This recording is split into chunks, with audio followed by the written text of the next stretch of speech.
Hi, welcome to this session, an introduction to Reserve Bank of India. RBI is the apex bank governing the Indian banking system. Objective of this session is to learn the key functions of RBI.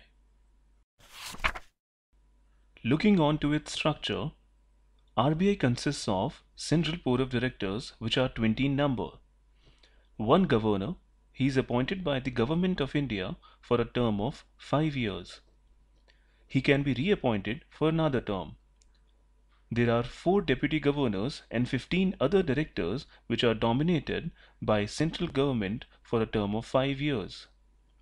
Besides the central board, there are local boards for 4 regional areas of the country. Their headquarters are based at Mumbai, Kolkata, Chennai and New Delhi. Local boards consist of 5 members each, appointed by the central government for a term of 4 years to represent territorial and economic interests. The head office of the bank is situated in Mumbai, and the offices of the local boards are situated at Delhi, Kolkata, and Chennai. RBI has opened local offices or branches also in the several cities. Moving on to the basic function. RBI has the sole right to issue banknotes of all denominations. The distribution of rupee notes and coins all over the country is undertaken by the RBI as the agent of the government. RBI has a separate issue department which is entrusted with the issue of currency notes. The assets and the liabilities of the issue department are kept separate from those of the banking department. The second important function of the RBI is to act as government banker, its agent, and an advisor. RBI is the agent of central government and of all the state governments in India except Jammu and Kashmir.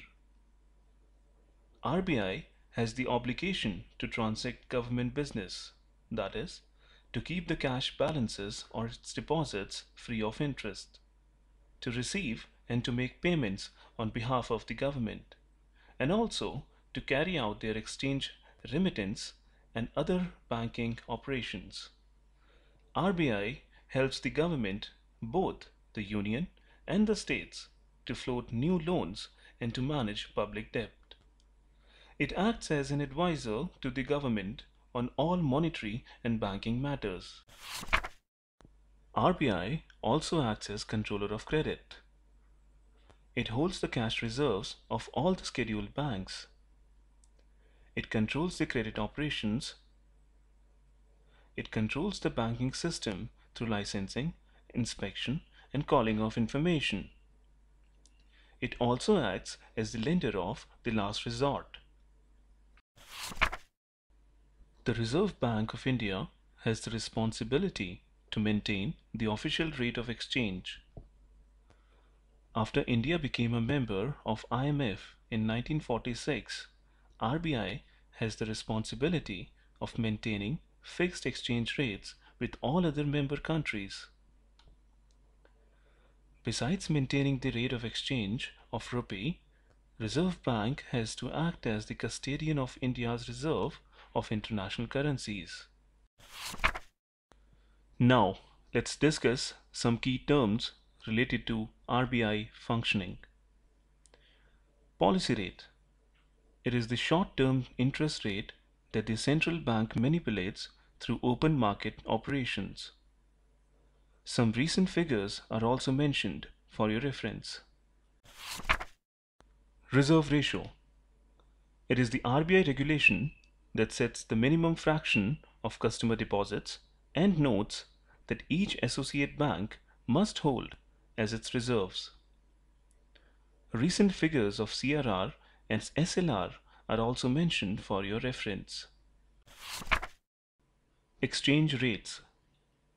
RBI looks at the 4 key international currencies, namely US dollar, euro, yen, and pound sterling for the monetary and regulatory functions. Well friends, that's all for this session. Hope this was informative.